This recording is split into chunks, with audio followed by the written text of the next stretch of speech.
Merci, frère Sopho. Shalom à toute l'Assemblée de Paris. C'est pour moi un grand plaisir d'être connecté avec vous là-bas pour continuer à parler de Dieu, à parler de la parole de Dieu, continuer à apprendre ou à déguster la parole de Dieu. Aujourd'hui, nous allons aborder la première partie de notre thème.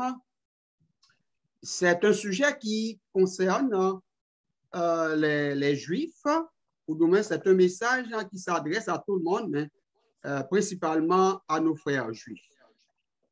Le titre pour aujourd'hui, selon ce qui est écrit, tout Israël sera sauvé. Et ce passage se trouve dans Romains chapitre 11, le verset 26.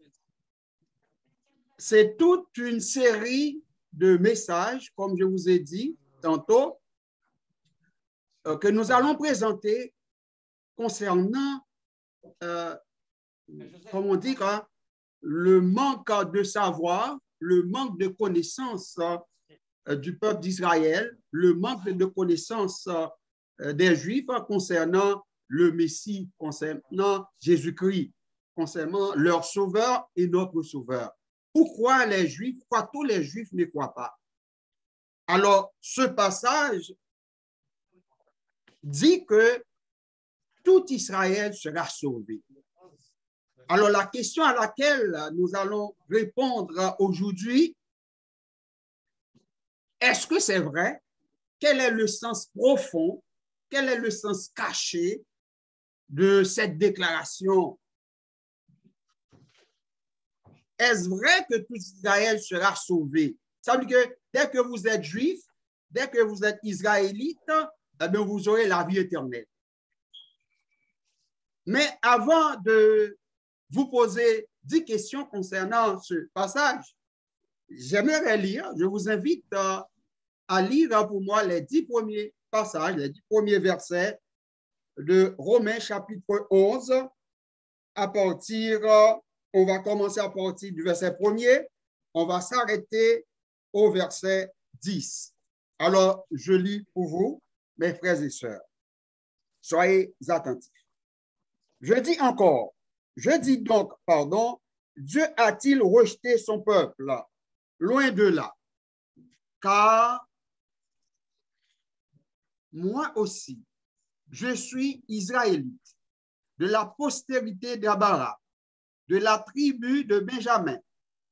Dieu n'a point rejeté son peuple, qu'il a connu d'avance. Ne savez-vous pas ce que l'Écriture rapporte d'Élie? Comment il adresse à Dieu cette plainte contre Israël? Seigneur, ils ont tué tes prophètes, ils ont renversé tes autels. Je suis resté moi seul et ils cherchent à m'ôter la vie. Mais quelle réponse Dieu lui fait-il? Je me suis réservé 7000 hommes qui n'ont point fléchi le genou devant Baal. De même aussi, dans le temps présent, moi je le dis moi-même aujourd'hui, au moment où je vous parle, il y a un reste selon l'élection de la grâce. Or, si c'est par grâce, ce n'est plus par les œuvres. Autrement, la grâce n'est plus une grâce. Et si c'est par les œuvres, ce n'est plus une grâce. Autrement, l'œuvre n'est plus une œuvre. Quoi donc?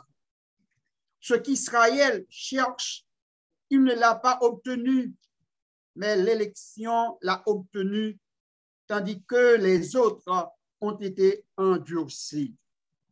Le verset 8. Selon qu'il est écrit, Dieu leur a donné un esprit d'assoupissement. On met l'accent sur ce verset 8 là. Selon qu'il est écrit, Dieu a donné aux Juifs, aux Israélites, un esprit d'assoupissement, des yeux pour ne point voir, des oreilles pour ne point entendre jusqu'à ce jour. Et David dit que leur tabac soit pour eux un piège, un filet, une occasion de chute et une rétribution, que leurs yeux soient obscurcis pour ne point voir et tient leur dos continuellement courbé. Voilà, mes frères, les 10 premiers versets de ce passage. Et c'est le verset 26 qui dit que tout Israël sera sauvé. Et pourquoi ce peuple de Dieu, le peuple chéri de Dieu, les enfants d'Abraham, d'Isaac et de Jacob, pourquoi au temps de Jésus, au temps de l'apôtre Paul, au temps des apôtres, pendant tout le premier siècle, pourquoi ils ont entendu, ils ont vu le Seigneur Jésus, ils l'ont crucifié et plusieurs n'ont pas cru en lui.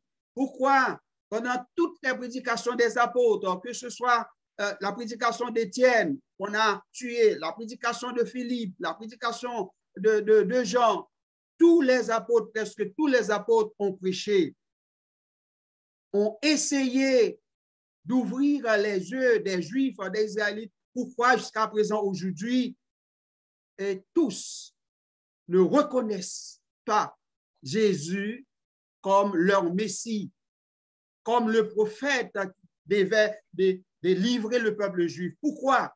Il y a une raison. Il y a une raison. Et vous et moi, puisque vous savez cette raison, puisque vous connaissez cette raison, nous sommes vraiment contents parce que Dieu aussi nous a aimés. Dieu aussi a jeté les regards sur les autres peuples, sur les nations païennes, car nous étions considérés aux yeux des autres comme des chiens, comme des gens sales, comme des impurs, comme des incirconcis. C'est pour une bonne raison. Dieu a envoyé cet esprit d'égarement, cet esprit d'assoupissement. Pourquoi ils sont aveugles sur le plan spirituel? Eh bien, c'était à cause de nous. Ça, c'était... Maintenant, moi-même, j'ai 10 questions à vous poser. 10 questions à vous poser concernant ce passage. Je vais voir si ça peut marcher. OK, ça ne marche pas. Je vais stopper ça pour voir pourquoi ça ne marche pas. Je vais refaire. OK. Parfait.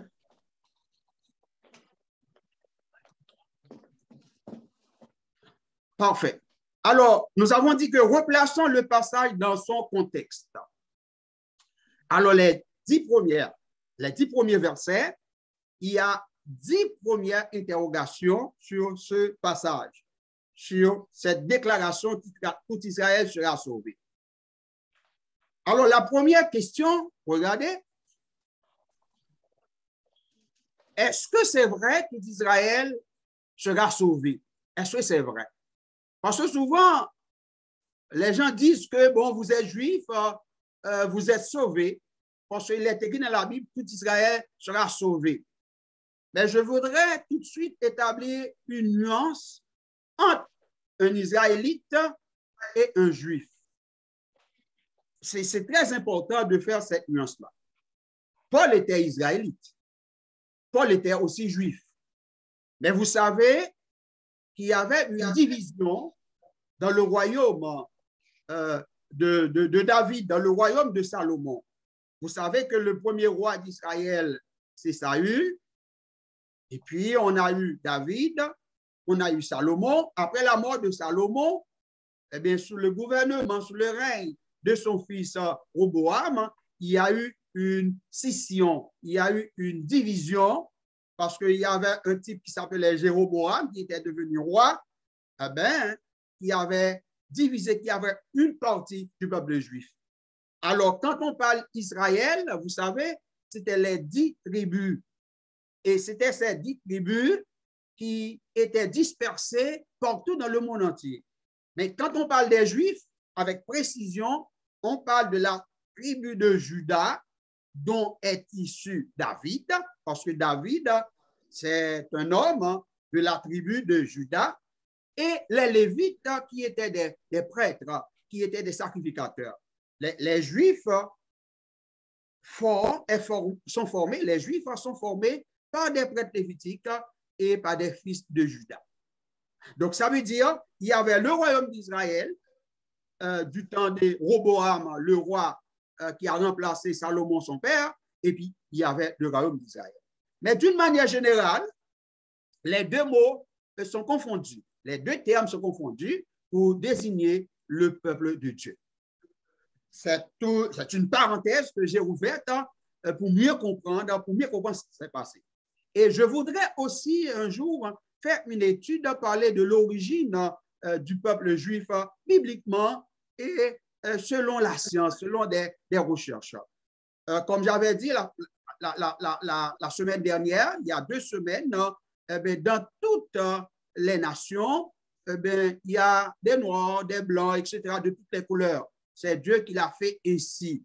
Il y a des juifs noirs, il y a des juifs blancs de toutes les couleurs parce que toutes les couleurs ou toutes les origines ethniques sont confondues, sont mélangées. Donc, il n'y a même pas de débat, mais c'est important de faire cette mise au point. Alors, la première question, est-ce que c'est vrai? Tout Israël sera sauvé. Est-ce que c'est vrai? Tout Israël aura la vie éternelle. Est-ce que c'est vrai? Tout Israël aura la possibilité de rencontrer Jésus-Christ dans les airs lors de son retour, de son glorieux retour. Est-ce que c'est vrai? Sera-t-il certainement parmi les élus? Tout Israël, tous les Juifs? Tous les Juifs vivront comme des anges dans le royaume de notre Père?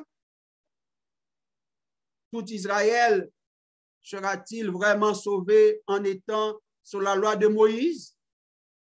Tout Israël sera sauvé en observant les traditions des anciens, en observant le sabbat, en mettant en pratique les 10 commandements, comme c'était déjà prescrit dans la Torah. Tout Israël sera-t-il sauvé en observant toutes les fêtes inscrites dans la Torah? Sera-t-il sauvé en respectant les coutumes imposées par Dieu dans la loi de Moïse?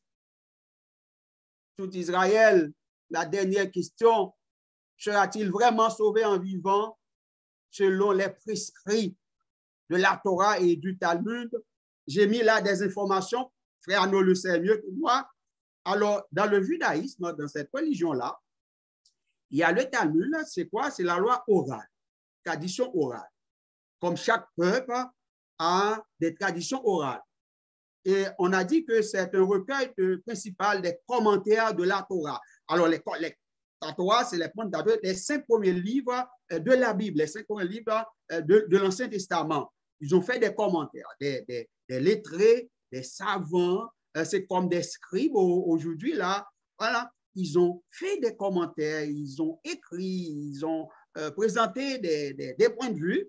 Et bien, ça a une grande valeur, frère Arnaud, je vous le dis, ça a une grande valeur pour les Juifs. Et ensuite, il y a les interprétations. On a interprété, selon eux, qu'est-ce que cela veut dire. Et pendant tout le temps, il y a toujours des interprétations. Dans la loi de Moïse, au temps de Jésus, au temps des apôtres, c'était les pharisiens, les scribes qui étaient placés, les docteurs de la loi qui étaient placés pour interpréter la loi, pour expliquer au peuple la loi. C'est pourquoi Jésus, étant un docteur, comme Nicodème a reconnu Jésus comme un docteur qui vient de Dieu, et Nicodème avait reconnu la valeur, l'importance de Jésus-Christ dans l'interprétation des lois. Donc, ces livres-là, ces commentaires-là sont extrêmement importants pour les Juifs. Des fois, ils croient à ces commentaires-là, à ces interprétations, plus que de croire à ce qui est écrit vraiment dans la Bible. Donc, on a dit que le Talmud est constitué de 2 écrits. C'est la Mishnah, c'est le premier recueil de la loi juive, oral, et le Gemara, c'est mot signifie achèvement, perfection en hébreu. C'est l'étude en araméen de la langue populaire, la langue du peuple. Donc, frère Arnaud ne parle pas cette langue, c'est sûr. Et puis, c'est presque aujourd'hui une langue un petit peu morte parce qu'on parle l'hébreu. Donc, c'est ces livres-là constituent, ou ces commentaires constituent pour les Juifs des guides. Ils sont guidés par ça. Et ils y croient. Et ils considèrent comme ces gens-là, comme les rabbins, c'est comme des docteurs autrefois. C'est comme Nicodème, c'est comme Gamaliel. C'est comme des gens qui sont là pour guider le peuple. Et c'est difficile d'ouvrir les yeux des Juifs. C'est difficile de les écarter si Dieu ne les appelle pas. Si Dieu ne les appelle pas. C'est pourquoi c'est une bénédiction, c'est une grâce, c'est une faveur divine quand un Juif croit en Jésus, quand ses yeux sont ouverts, quand Isaïe a parlé comme moi, comme vous, c'est une faveur, c'est une faveur. Alors ce Juif-là, il fait partie du reste. Il y a le reste, on va y revenir. C'est très important. Alors, expliquons ces passages. Romains, chapitre 11, le verset 26. Maintenant, là, on lit ce passage.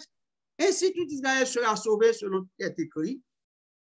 Le libérateur dans Ésaïe viendra pour Sion, pour ceux de Jacob qui renoncent à leur révolte, déclare l'Éternel.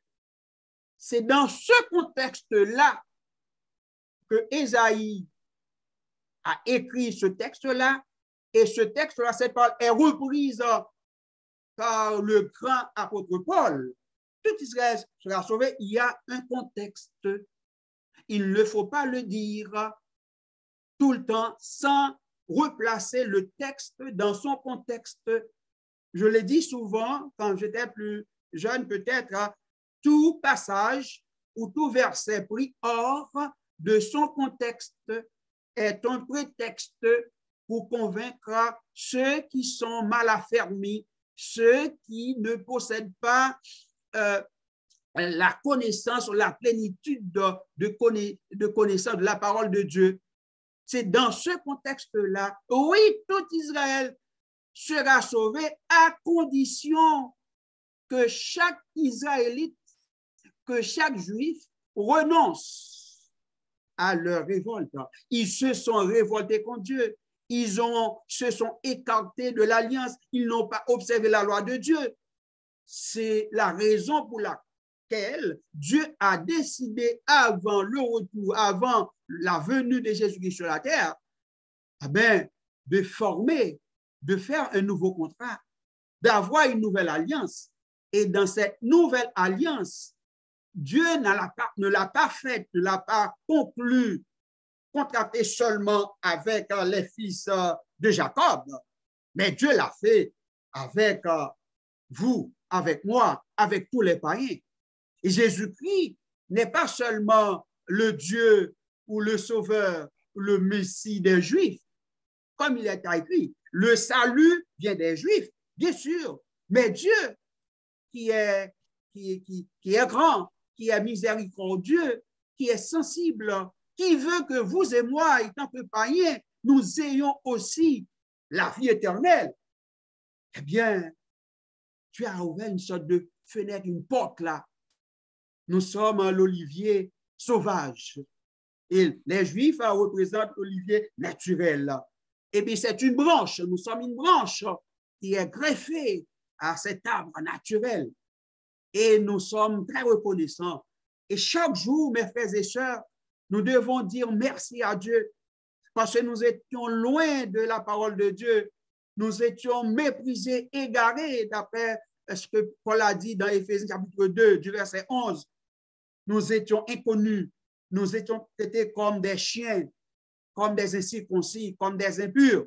Mais grâce à la venue de notre Seigneur Jésus-Christ, eh bien, nous avons accès, nous avons plein pouvoir, le droit même de voir Dieu un jour, de voir Jésus-Christ. Donc, c'est dans ce sens-là, mes frères et sœurs, le libérateur vient pour Sion, ou de Sion, c'est Jésus-Christ. Pour ceux de Jacob, pour ceux, pas pour tous les Juifs, hein, mon ami Hano, pas pour tous les Israélites, mais pour ceux qui renoncent à leur révolte, pour ceux qui reviennent à Dieu, hein, qui abandonnent leur forfait, leur péché, leur conduite, leur mœurs, leurs coutumes, déclare l'Éternel. C'est dans ce sens-là Isaïe a déclaré. Et le prophète Ézéchiel, que j'aime beaucoup les textes d'Ézéchiel, dans Ézéchiel chapitre 18, verset 30, il a dit, c'est pourquoi je vous jugerai chacun selon ses voies. Maison d'Israël, dit le Seigneur, l'Éternel, revenez et détournez-vous de toutes vos transgressions, afin que l'iniquité ne cause pas votre ruine. C'est en ce sens-là. Ne répétez pas comme les autres, puisque vous êtes juifs, vous êtes sauvés, mais ça devient facile, le fait d'être juif. Sinon, Paul n'aurait pas se détourné de la loi de Moïse, sinon Paul n'aurait pas abandonné son rang social, le rang social honorifique. Paul serait un docteur de la loi comme son maître Gamaliel. Non, ce n'est pas parce qu'on est juif, on est sauvé. Ce n'est pas parce qu'on est fils d'Israël, fils de Jacob, qu'on est sauvé. On est sauvé, que vous soyez juif ou grec, que vous soyez américain ou français, haïtien, vous serez sauvés à condition vous croyez en Jésus, à condition vous pratiquiez ses commandements, à condition que vous reconnaissez, que vous soyez pleinement de vrais disciples, de vrais chrétiens, de vraies chrétiennes, en pratiquant les commandements de Jésus qui sont écrits dans le Nouveau Testament. Quels sont ces commandements? C'est ça notre quête, c'est ça notre démarche, c'est ça notre désir de connaître les commandements de Jésus et de les pratiquer. Et pédagogiquement, la première étape, c'est de connaître ces commandements, de comprendre ces commandements et de les appliquer. Et c'est la quête de cette vérité depuis plusieurs années que nous faisons. Mais ce n'est pas parce que vous êtes juif. Regardez Ézéchiel dans Ézéchiel 10, le verset 31. Rejetez loin de vous toutes les transgressions par lesquelles vous avez péché. Faites-vous un cœur nouveau et un esprit nouveau. Pourquoi mourrez-vous, maison d'Israël? Dieu ne souhaite pas la mort de tous les Juifs. Dieu ne veut pas faire périr dans la géhenne de feu tous les Israélites, tous les Juifs. Non. Il est dit, il est écrit. L'apôtre Jean a écrit ça. Il a rapporté la parole de Jésus. Dieu a tellement aimé le monde. C'est pas Dieu a tellement aimé les Juifs, les Israélites, c'est le monde, c'est l'humanité tout entière. Il a envoyé son fils Jésus pour nous sauver, pour nous amener vers lui. Il n'est plus de question de juif. Aujourd'hui, être juif devant Dieu n'a aucune valeur. Je le dis et je le répète. Je l'avais dit à un frère, avoir la citoyenneté juive, être israélite, ce n'est rien aujourd'hui devant la connaissance que nous avons de Jésus. C'est pourquoi que les Juifs, les pharisiens étaient orgueilleux. Ils disent à Jésus, mais nous sommes fils d'Israël, nous sommes fils d'Abraham, nous ne sommes jamais, nous ne sommes pas des esclaves. Jésus-Christ avait dit à ces pharisiens-là, ah ben, Dieu peut faire sortir des enfants des roches. Donc, ça veut dire que être juif à partir de la naissance de Jésus, être juif à partir de la nouvelle alliance, ce n'est rien. C'est pourquoi l'apôtre Paul déclare aux Galates, il n'y a ni juif, ni grec, il n'y a ni homme, ni femme. Nous sommes tous un en Jésus, pas de nationalité. Alors aujourd'hui, il y a plusieurs noirs qui veulent se dire, qui veulent réclamer le titre de juif, la nationalité juive. Nous sommes des juifs, nous les noirs, nous sommes des juifs. Ça ne vaut rien, rien, absolument rien. Ce sont des gens qui n'ont pas la culture biblique, qui le disent. On ne peut pas le dire. Si vous dites vous êtes un disciple de Jésus-Christ, oh oui, ça a une grande valeur. Si vous dites vous êtes chrétien, ça a une grande valeur. Mais être juif, ce n'est rien. Paul était juif. Pourquoi il s'est converti? Pourquoi il devient chrétien? Pourquoi il devient disciple? Ce sont des gens qui n'ont pas cultivé dans le sens biblique. Quand je le dis, j'avais dit à un frère, ce sont des gens qui ne sont pas instruits, qui le disent, qui cherchent cette nationalité. Même quand on lit la Bible, celui qui a une grande culture de la Bible savent que c'est une honte d'être juif, de ne pas croire en Jésus. C'est une honte. Parce que les Juifs, ce sont eux qui ont tué le Sauveur et ce sont eux qui sont rebellés contre la loi de Dieu, contre la parole de Dieu. Ils se sont mêlés dans toutes les choses dénoncées, condamnées par Dieu. Se marier avec des païens ou des païennes, adorer les idoles, adorer les images taillées. C'est pourquoi Dieu a rejeté une partie d'Israël. Mais il y a un reste qui sera sauvé. C'est juste pour nous, mes frères, j'ouvre cette parenthèse pour dire qu'il y a des gens, nous sommes juifs, oh, les juifs ne sont pas des blancs, ce sont des noirs. Oh, nous sommes noirs, nous sommes des juifs. C'est faux, archi faux. Ce sont des gens qu'on nous dit, c'est pas, quand nous disons pas des gens qui sont instruits, c'est pas savoir lire et écrire qu'on est instruit. Ce sont des gens qui ne sont pas éduqués. Éducation, eh bien, ce n'est pas seulement savoir lire et écrire.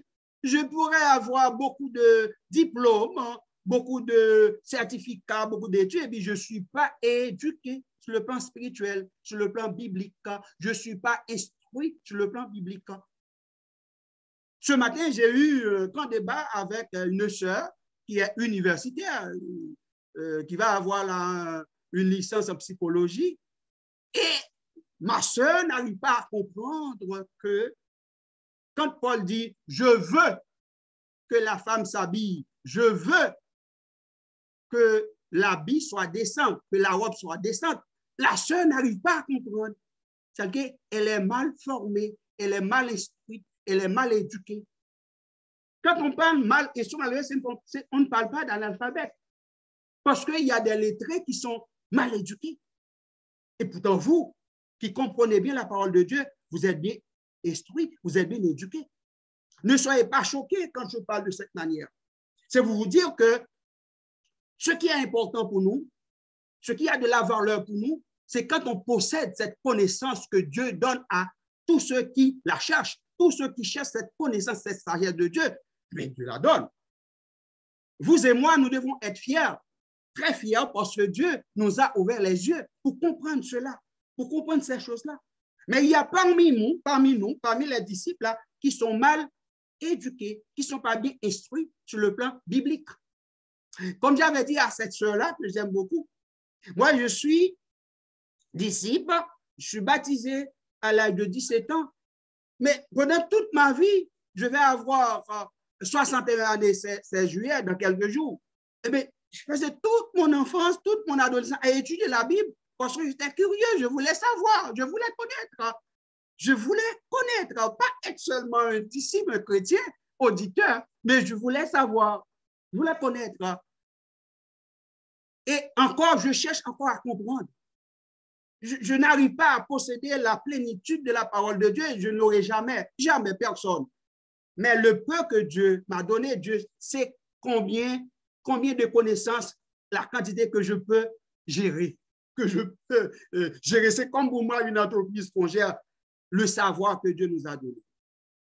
Par exemple, c'est pour moi un grand plaisir quand j'entends frère Emmanuel ou frère Sadieu qui aborde souvent la loi de Moïse, le décalogue, les 10 commandements. C'est un savoir. Ça, c'est un bagage qu'on a. Et lorsque le disciple ne lit pas beaucoup, eh bien, il devient presque illettré sur le plan biblique. Il devient analphabète sur le plan spirituel. Il faut lire la Bible, mes frères et sœurs. Il faut lire la Bible. Des fois, je me sens triste. Les frères et sœurs qui ont fait des études selon l'homme et qui sont vides, qui ne savent rien sur la... Je me sens gêné. Et j'ai été toujours fier de frère Silien. Je pense que c'est l'un des disciples pour moi le plus intelligent auquel j'ai pris contact ou dont j'ai contribué à sa formation.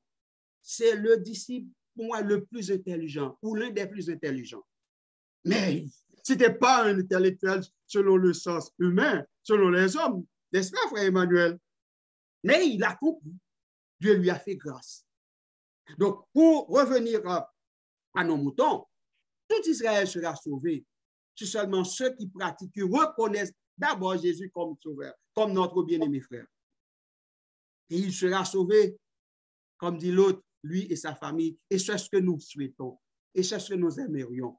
Que Dieu aussi ouvre les yeux de tous les amis de notre frère, de tous ses enfants, sa femme, de tous ses frères, de tous ceux qu'il aime, de tous ceux qu'il côtoie, que Dieu leur permette aussi d'avoir cette lumière, de voir briller la lumière de Jésus-Christ au loin. Donc, c'est dans ce sens-là. Ça veut dire, mes frères et sœurs, un juif qui ne croit pas en Jésus ne sera pas sauvé. Un Israélite qui n'est pas chrétien ou une Israélite qui n'est pas chrétienne, une juive qui n'est pas chrétienne, qui ne pratique pas la doctrine de Jésus, ne sera pas sauvé. Comme toutes les dénominations, comme toutes les églises qui ne pratiquent pas la parole de Dieu, comme toutes les églises qui pratiquent une partie de la loi de Moïse, comme toutes les églises qui ne pratiquent pas les commandements de Dieu enseignés par les apôtres, par Paul. Et les femmes parlent, des femmes qui portent des bijoux, les femmes qui s'habillent de manière incorrecte, indécente. Eh bien, toutes ces personnes-là vont périr. Mais vous aussi, vous et moi aussi, vous et moi. C'est ça le sens. Alors, la conclusion, mes frères, il y a un non et oui. Mais je pense que vous êtes très intelligents. Il y a un non et oui. Non, tout Israël ne sera pas sauvé. Parce que il y a des millions et des millions de Juifs qui n'ont pas reconnu Jésus-Christ au premier siècle comme leur Messie, comme leur Sauveur.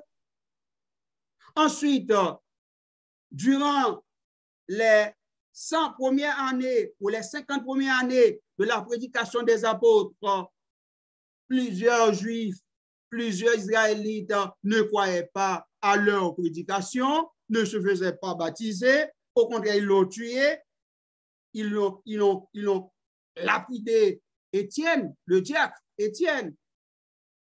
Et bien, ils ont tué Jacques, le frère de Jean. Ils ont persécuté les disciples. Ils les ont battus, ils les ont jetés en prison. Ah bien, on dit non. Il y a des millions de Juifs qui vont périr, qui vont souffrir dans la géhenne de feu. Sauf mon frère.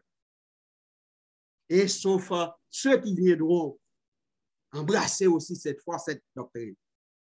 Et la réponse, il y a un oui, heureusement. Mes frères, il y a un oui. Le oui, c'est que il y a beaucoup de Juifs du temps de Jésus qui croyaient en lui, qui pratiquaient, qui prenaient, qui acceptaient la voie nouvelle, la nouvelle alliance, qui entendaient cette bonne nouvelle. Quoi là, les prostituées là qui croyaient en Jésus, Marie, il y avait beaucoup de gens de mauvaise vie qui croyaient en Jésus. Et c'est ça, Ézéchiel, Ésaïe, c'est sur ce principe-là, c'est sur cette réalité-là sur laquelle Ésaïe et Ézéchiel ont mis l'accent. Détournez-vous de vos voies pernicieuses. Il y a beaucoup de Juifs. Il y a Marie, la prostituée. Il y a Zachée. Il y a Matthieu. Il y a plusieurs qui vivaient dans la corruption, qui vivaient de la corruption, qui étaient un peu, mais qui se détournaient, qui entendaient la voix de Jésus. Il y a les boiteux, il y a les lépreux, il y a de ceux qui étaient animés des esprits démoniaques. Mais ils étaient guéris par Jésus, mais ils croyaient en Jésus. Tous ces gens-là seront sauvés, mais ce sont des Juifs. C'était des Juifs? Oui, c'est la réponse oui. Mais aujourd'hui, tous ceux qui pratiquent la loi de Moïse, comme vous avez souvent insisté à Paris, c'est important de connaître la loi de Moïse pour faire la décantation, la séparation entre la loi de Jésus et la loi de Christ, la loi nouvelle. C'est important aussi pour nous autres de connaître les faussetés, les fausses doctrines dans les religions. Vous ne pouvez pas sauver tout en pratiquant les fausses doctrines. Non. Voyez là, les gens qui dansent, les gens qui voltigent, ce sont des fausses doctrines, parce que les disciples ne dansaient pas. Les premiers disciples ne dansaient pas, ils dansaient parce qu'ils étaient juifs, parce que les juifs dansaient beaucoup. Donc, c'est tout ça. Que vous soyez haïtien, que vous soyez chrétien, que vous soyez canadien ou juif, là, ce n'est pas une question d'être juif ou être haïtien. C'est une question d'être disciple de Jésus-Christ. Et si vous êtes disciple de Jésus-Christ, vos yeux sont ouverts. Vous allez savoir que toutes ces dénominations-là, qui dansent, qui voltigent, qui paient la loi de Moïse, qui prient sans être voilés les femmes, qui portent n'importe quoi, qui s'habillent de n'importe manière, ils ne seront pas non plus sauvés comme les Juifs qui étaient endurcis. Aujourd'hui, moi, je m'adresse aussi à mon peuple. Mon peuple, c'est le peuple païen. Non seulement il y a une partie d'Israël qui dort, une partie qui dort, eh bien aussi, il y a la grande majorité des païens, eh bien, on est encore dans le sommeil, on n'est pas encore réveillé. Dans les églises protestantes, dans les églises adventistes, partout dans le monde, mes frères. C'est pourquoi Jésus a dit, mon peuple ne sera pas une foule de gens. Ce n'est pas la multitude, mais il a dit, petit troupeau, soyez sans crainte. C'est la volonté de mon papa, de mon père, de vous donner le royaume. Et nous sommes fiers. Moi, en particulier, je suis fier de faire partie de ce petit troupeau, de cette bergerie, de ce peuple restreint petit.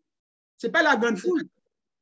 Et il y a un homme, il y a plus de 5 siècles, 4 siècles, c'est Martin Luther, qui avait aussi cette vision, cette compréhension de l'écriture, d'amener l'Église catholique à prendre la voie primitive, à retourner à la voie primitive. Mais il y a eu guerre. Cette réforme-là est avortée, n'a pas abouti. Et lui, le chef, le leader, il disait avant sa mort, j'ai le regret de dire au peuple de laisser le catholicisme, d'abandonner le catholicisme. Parce que sur 100 paroissiens, 100 personnes qui croyaient, à peine pourrait-on trouver une seule chrétienne ou un seul chrétien. Aujourd'hui, nous, disciples de Jésus-Christ, nous ne voulons pas prendre cette voie, nous ne voulons pas avoir ce résultat. C'est pourquoi nous insistons, vous insistez beaucoup à Paris, de faire des études bibliques. Un vrai chrétien doit être capable de comprendre la loi de Moïse, ce qu'on est en train de faire, de comprendre les fausses religions, de les décortiquer. Les voilà. Vous ne pouvez pas être disciple de Jésus-Christ et être aussi protestant. Non, vous ne pouvez pas être disciple de Jésus-Christ et être un nazaréen, d'aller danser avec les gens. Non, vous ne pouvez pas. Ce n'est pas possible. C'est pourquoi l'apôtre Paul a été persécuté. Il a demandé aux Juifs d'abandonner les synagogues, d'abandonner la loi de Moïse, d'abandonner la circoncision. Aujourd'hui, nous sommes tous des Paul. Nous demandons à nos frères protestants, adventistes et Jéhovah, et à nos frères juifs aussi, parce que nous sommes tous des enfants de Dieu. Par Jésus-Christ, Jésus-Christ a fait de nous, qu'on soit juif, qu'on soit haïtien, qu'on soit américain, qu'on soit canadien, des enfants de Dieu. Donc, mes frères et sœurs, il y a un oui et un non. Et c'est ce oui et un non qu'on va voir dans la deuxième partie de notre étude. Que Dieu vous éclaire, que Dieu me protège, que Dieu nous pardonne, que Dieu nous permette de faire briller son évangile dans les ténèbres, dans le noir. À la prochaine. Merci beaucoup. Amen.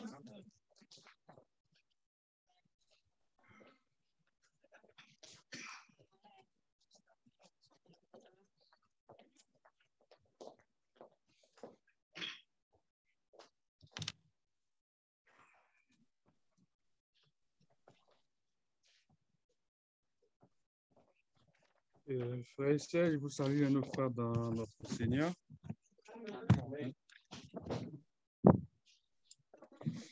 Nous disons un grand merci à notre frère qui a apporté ce grand message pour nous.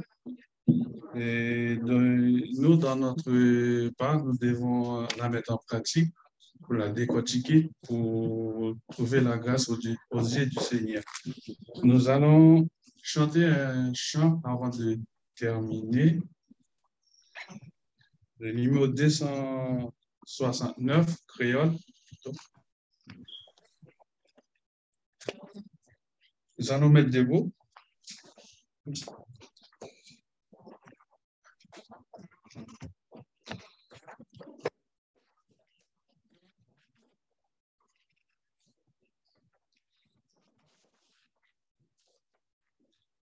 269 créole.